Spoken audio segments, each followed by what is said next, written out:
Welcome back to another exciting chess.com game analysis. This was a truly immaculate game played by two 800 Elo Grandmasters. And without further ado, let's just get right into it because we have some exciting new opening theory. Okay, we have a Scotch. Okay, so far so good. And now we have knight to f6, right? Stockfish says this is a mistake, but that's because Stockfish doesn't know this new theory that these players are pumping out. Because you see, the point of knight to f6 is after baiting out e5, which Stockfish agrees with, but this is just a bait, right? Then you have c5. Danger levels. Black is an avid viewer of Gotham Chess's. Oops, that's not what I meant to do. Black is an avid viewer of Gotham Chess's YouTube channel, and Gotham Chess says danger levels. If a knight's under attack, you attack queen. So now the queen goes out of the way, and now bam, attack the queen again. As you can see, this was Black's whole entire preparation on the Scotch game. Black needs to make a chessable course. Black has clearly spent many hours studying the Scotch game and said, what is the line where I can just keep attacking a queen over and over, and played that. So I need that chessable course from Black. And now we have queen to g3, a mistake. White is falling directly into Black's trap, and look at the Eval bar. It just went straight down. It's at +3 right now, but now, bam, already back to even. Black has just out-prepared White here in this opening, and now we have pawn to d5. You've heard of discovered attacks? Well, today we have a discovered defense. Bam! Opening up the path of the bishop. Now the knight is protected. Now, what White needs to do here is capture en passant. I mean, that is required. I don't care what the computer says, if it's an inaccuracy or not. Like, this computer says this is the best move. It's not. En passant's the best move. The computer can go take a hike. Knight to h6, and now we have knight to c3. The best move here is bishop takes knight. And then after this recapture here, Black has these two weak, doubled, isolated pawns on the edge of the board. Black does not want to castle over here because then the king would be wide open. Black does not really want to castle over here because then the king would be wide open. And Black doesn't really want to stay in the center because the king is wide open. So this position is just crushing for White in terms of, like, they're called statics, right? Long-term, long-term advantages you have in your play. That's called like statics, more long-term stuff, and dynamics is more short-term stuff. So those are official terms. So at least you learned something. Okay. But now we have knight to c3. White is also an avid viewer of Gotham Chess's YouTube channel, and Gotham Chess says knights before bishops, and White is following that. And also you don't want to give up the bishop for the knight, but in this case it's good to give up the bishop for the knight for all those reasons I said earlier. Now knight comes back and attacks the queen again. All right, the knight got a chance to live. It got a breather, and now it's attacking the queen again. Queen goes over here to f3, and now a knight attacks the queen again. Queen goes over here, and the reason this is a huge blunder is because now Black has an amazing tactic. Can you see it? The computer coach here gives a giant hint, but the move is bishop to f5, attacking the queen, and when the queen moves out of the way, let's say queen goes here, then this fork picks up the rook, right? So really just a killer move by Black, but Black plays pawn to h6, which accomplishes absolutely nothing. And you know what? The weirdest thing about this is we're on move 12, and Black spent literally like 6 of the first 12 moves. 50% of the moves played by Black were attacking a queen. And all you had to do was attack the queen one more time, and you end up picking up this rook, and it is absolutely devastating. It is absolutely devastating for Black. Black will just be up a whole rook. Although the knight could get trapped after it takes the rook, it's still obviously really good for Black. So the one time Black does not attack a queen, it ends up costing them.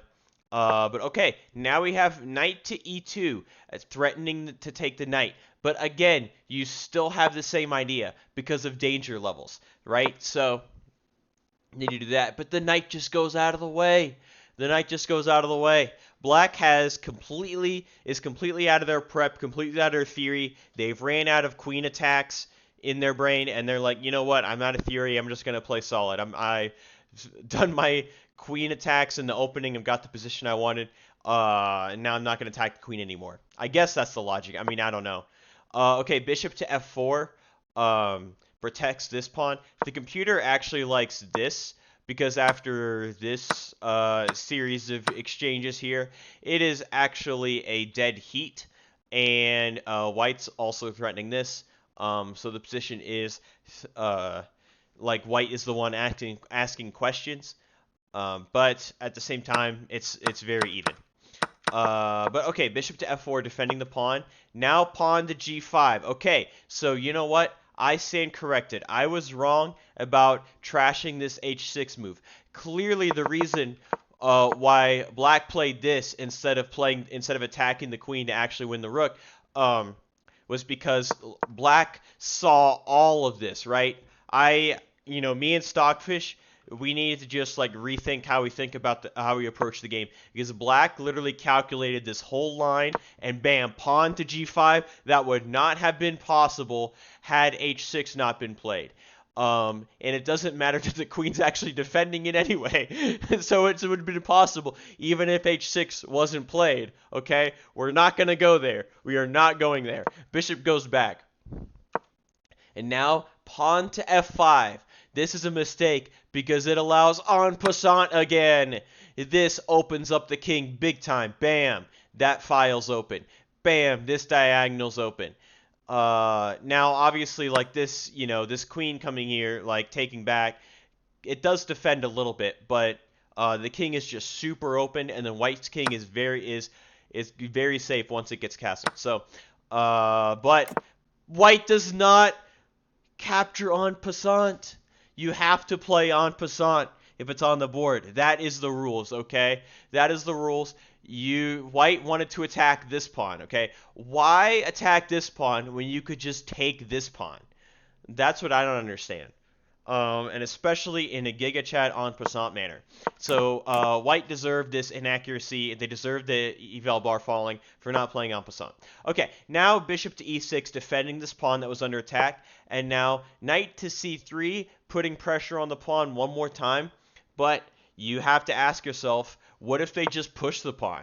And now the knight's under attack, but now we have queen to b5. Now the knight is actually not under attack. I mean, it's under attack, but if you take it, then bam, you lose the queen. So white is like kind of setting a trap here, like leaving his knight ready to be captured, trying to bait out black. But black is not undeterred. Black goes queen to d7 defending, and all you had to do was unpin this way, and it still defends the knight, and everything is still big chilling right here, and you're unpinned. But, okay, we're going to defend the knight and still be pinned. All right, now we have bishop to c4. Bishop to c4, it says an inaccuracy, but, like, looking at this move, it makes a lot of sense, so I would play this. And now we have pawn to b6, a move that does not make any sense. I mean, first of all, you're removing a defender from this knight that's under attack. Second of all, like, you don't need to defend this because your bishop's already defending it. And third of all, like, you could play this, which really restricts white's bishop. White has to move the bishop back here, and then this bishop is just going to be, like, it obviously has to go back here at some point. But with these, like, pawn chains here, this dark square bishop is going to be neutralized. So, okay. Let's go back. Okay, so now we have this pawn to b6 move that's inexplicable. Okay, and now we have pawn to f4. The good thing about this move is it stops this pawn from moving up. So that's why it's not a bad move. And now we have queen to c7, unpinning, but removing the defender of the bishop. So now the bishop can just take the best move. And even though the knight falls, now this pawn can fall. It's the best move. Also possible was this check right here. It threatens the knight, and it's a check. So you got to do something, right? If you move the king out of the way, obviously the knight just is going to fall. The best move, actually, as you saw by Stockfish there, is to give up the queen for these pieces. and after something like this, and actually this intermediate move, this check was actually better, so you can at least get a pawn there. But here, white is still absolutely just destroying. This rook is going to come into the attack. This bishop is going to solve all of its problems, and the queen is still really strong, and the knight's still pinned. So that was also a possibility for white. Another possibility is playing rook here, because it attacks the queen. It has a lot of threats on this second rank right here. So but okay, this was another really good move. All three moves that I showed, or this move and the two moves that I showed, are all really good. So now we have this check, and now we have queen captures. I personally would play king to b1 here. You're using your opponent's pawn as a blocker. So like if the rook was here, like the pawn is blocking it, and there's like not a whole lot of chance that the bishop or whatever can go defend this pawn, because if it goes here, like it's blocked off. And if it were to go here, like this pawn would have to move. There'd have to be a lot of things to set it up. And there's really no other threats here on the white king, so you can just leave the pawn there. And in fact, that's the best move recommended by the ancient. The problem with this is you kind of lose your pressure here, and that could present some tactical opportunities if you're able to keep up your pressure. But okay, and now we have pawn to e6. The bishop check was really good, because this king, I mean, the rook cuts this off, the bishop would cut these off, and also it prevents black from ever castling. So pawn to e6. Okay. Also, there is this still. It's not as good, and there is this still. And this move isn't any good now because you don't have the queen here, which is why taking this pawn was not the best idea. But anyway, I went down a rabbit hole, and I'm yapping. So pawn to e6. Now bishop to g7 attacking the queen. Queen moves out of the way, and now pawn takes. Bishop goes over here. The idea with this move is this says it's a missed win, but I don't really hate this move. The rook there is really strong because it is a massive fork. Excuse me. And I'm just clicking random squares now. But I don't hate this move. The bishop takes all these away. You're threatening opper mate. If these pieces move, like you're just kind of setting up long-term opper mate. Which, by the way, I'm going to make a video on checkmate patterns. I just need to figure out the best way to do it. So stay tuned for that. And also threatening this check, and then the pawn is advanced is going to be protected. The rook is still really strong. So, I mean, that's a fine move. And now we have knight to d4, blundering mate in 10 because it allows bishop to g6 check. King moves out of the way, and now pawn to e7 check. Only move for black is to give up the queen.